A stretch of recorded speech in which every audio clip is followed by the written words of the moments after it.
Okay, in this video I'll be going over things you guys missed on day 1 of rigging. So first off, let's go over what is rigging. What defines rigging? Most people always think about putting joints inside a character. That's not what rigging is. Rigging is the ability to make anything animate or move. So you can even rig a shader if you wanted to. If you took an object and applied a deformer onto it and it can animate up and down, that is a rig. So rig is just a system in which it's a system to help you animate something. It's very broad. This class is focused on character rigging, hence the name 3D character rigging. So we mainly be dealing with joints to make an object move. We'll also be dealing with influence objects and etc. Even muscles and so forth are considered a rig for a character. So when you launch up Maya inside school, more than likely you're under the Go ZBrush menu and you have polygons right here. The first thing I want you to do is change your type from polygons to animation. The shortcut for that is F2, that'll take you straight to animation, whereas F3 will take you to polygons. You want to change your tab to animation. This setting will be underneath the entire time. So let's just speak your language for a bit first. Most of you have taken a Principles of 3D Modeling class at one point. So I want to talk about the difference between a local transform versus a world transform. When I create this object right here, if I double click on this move tool, I can see that we are currently under a world transform. What does this mean? This means if I rotate this object, when I move, it always moves at the world's axis. It neglects the fact that this thing is rotated. If I click on object, this is a local transform, allowing me to move at the object's axis. This is very important when dealing with rigs. You want to make sure you set these axes beforehand. Unlike an object, whereas you can always change it right here, for a joint you can't. A joint is based, you can only rotate it based on whatever the joint's axis is. So if you change it to a world or none, then you can no longer ever move it around or at least rotate on this axis. In here I'm rotating on a local axis, and I can also rotate on a world axis. Alright, knowing that, let's create our joints. When you create your joints, only create them in orthogonal view, meaning front, top, or side. Never create any joint in the perspective view. Why is that? If I click this and I click a joint, where's that in space? I don't know. I don't have control over that. And precision location of a joint is very important. So if I go to side view instead and create a joint, let's say I do a leg, for example, then I know for a fact it's in the middle. Oh, look, it's all the way out there. Why did this happen? Because the other joint we had created was also in space. So let's go back to my joint tool. I'm going to reset everything. Let's create that again. And there it is, smack center in the grid. This allows me to afterwards move this wherever I need it to go. Alright. Let's go back to this and create my joints again. I've reset everything. Right now, orientation is X, Y, Z, so I'm going to create a joint. I'm going to also make my joint size larger. To do that, go to Display, Animation, Joint Size. You have this joint size display, just drag this up and you have much bigger joints. I'm now going to change my orientation right here from any of these local transforms to none. Think of none as world transform. So now if I click to create joints, pay attention to these little cross shapes. This one has all world transform. This all has local. It's looking directly at its child. What's the difference? If I rotate any of these things, it rotates differently. Then let's say this. If I take this, I can still do a world. It still gives you the option. I also have a local now that rotates up and down like so. This, if I click on local, is still like that. It doesn't change at all. So, kind of annoying. Where's an instance that this is very important? A great example would be an arm. If I create an arm, for example, using none, let's say you have the shoulder here, here's our elbow, here's our wrist. If you were to bend this, a proper arm would not bend like that. That's kind of like you broke your hinge off your elbow. Your elbow only rotates at one axis and definitely not this. So, if I move this to the side, and create another one using a local transform, or I rotate this elbow, it rotates in the proper direction. You see that? So what I want you to make sure is, before you're making certain joints, make sure you choose either local or none. Safe bet is every time you deal with a finger or arms, that's always a local transform.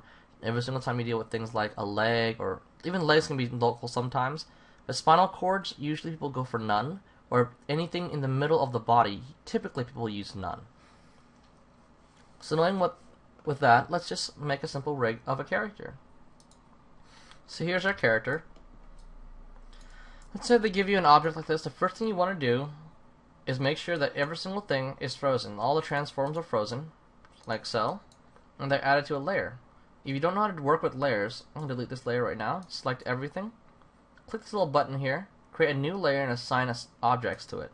This allows you to toggle it on and off. The reason I want this is so we can lock it. So if I click on this once, it templates it, so I can't select it anymore. And click it again, you lock it. This is considered reference mode. And we can use this as a point of reference. So what you want to do next is click on the X-ray button, and you also want to click on X-ray joints. This allows me to create my joints and see through the body and see where it fits inside. Let's go back here now. Let's create the leg. So I'm going to go to my joint tool, animation, joint tool, double click on this joint tool, make sure everything's reset. The person before you on your machine could have set a different setting. So click reset. Typically for a leg, I like using none. And for the sake of working with other programs, I'm going to turn off joint scale compensation right here. The reason is, more than likely when you're working with a rig, you might have to take it to multiple different programs. For example, you might take this into 3ds Max, Softimage, Lightwave, or any other program. And a lot of other programs really dislike the scale compensation.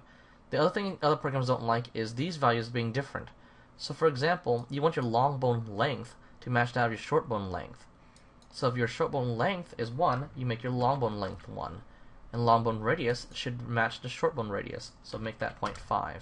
This is a great setting to start with. If you're taking notes right now, I would recommend taking a print screen of this and saving this inside your notes. So with that, I'm going to go create my joints. And starting from the thigh area, the top of the hip, so where would the femur connect to the pelvis area? Somewhere around there. Here's the knee. The general rule with creating joints is you always want to keep it relatively in the center of the mesh. You don't want it in the front because it'll make the back of the mesh collapse. Unlike real joints, where you have muscles and skin folding upon itself, you'll have to fake that in 3D most of the time, especially for a basic rig. So we're going to create our knee joint somewhere right here. Then we're going to create our ankle. One thing to keep in mind is, even though you look at this leg and it looks like it's bent this way, you want to make sure you don't want to do anything like this. The reason for that is, if I create something called an IK, when I bend this knee, it bends the wrong direction. So what do? You make sure you always have a proper bend to this knee. So no matter how much you want to do that, because that's what looks like it, technically speaking, if I create the joint right up here again, if I just push this joint a little bit closer to the front, just a little bit, and don't make it all the way in the front, just a bit closer, and put this a little bit back, you get that slight bend in the knee that you need. If you cannot see it, this IK can already tell you that's bending in the right direction. Okay? We'll talk about AKs a little bit later, but right now we're just creating the joint. I'm creating a joint from the center right here to the ball of the foot. I'm going to keep it straight to the bottom. So I'm going to hold X, so it snaps straight to the grid. So now it's actually straight, and if I hold Shift when clicking on anything, and now it keeps on a straight line. And I want this to be at the end of the toes. If you don't like the exact joint placement of a certain joint, you can't simply just move it. See, it moves the whole child along with it. What you want to do is hold the button D down and slowly move it forward. Make sure you keep the fact that there's still a slight bend in the knee. Okay? You don't want to lose that bend. Now that we have these joints, I recommend naming them. We're not naming left or right yet because it's directly in the middle of the character. And don't even move it. Don't even move this to the side yet. Just keep it exactly on the side view. We're going to rename it. I'll call this thigh, J and T. I'm putting joint so I always know it's a joint and it doesn't overwrite other names. Knee joint. Call this my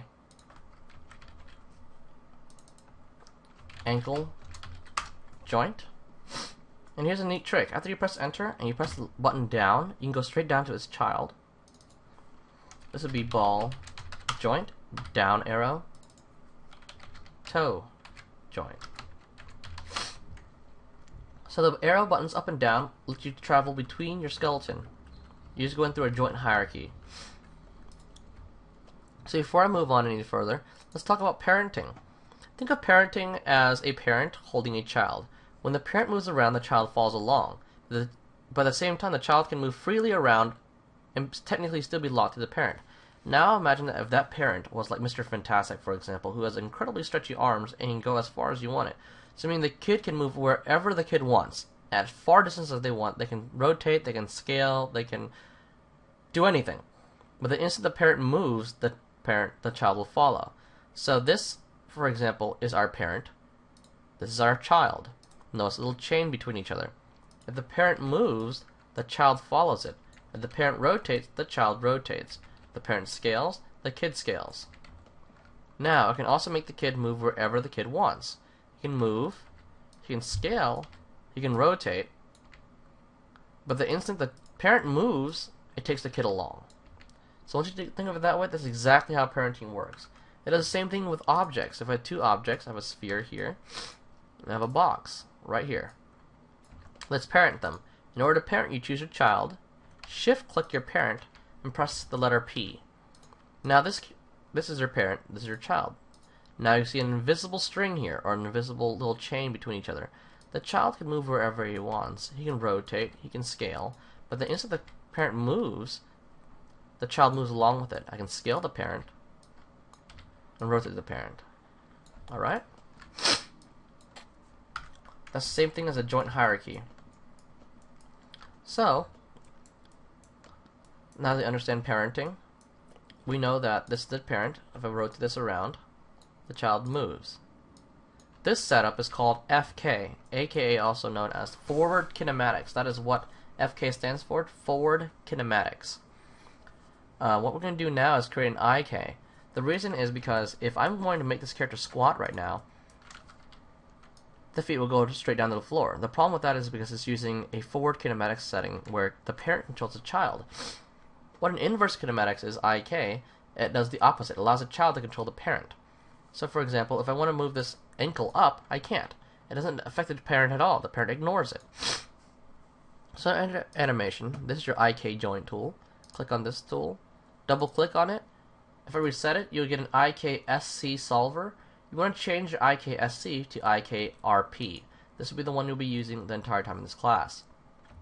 This used to be the default IK handle, but for some odd reason in Maya 2012 they decided to change it.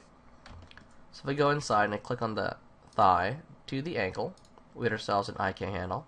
And now you can move everything based on the handle. Right now my handle's so small I cannot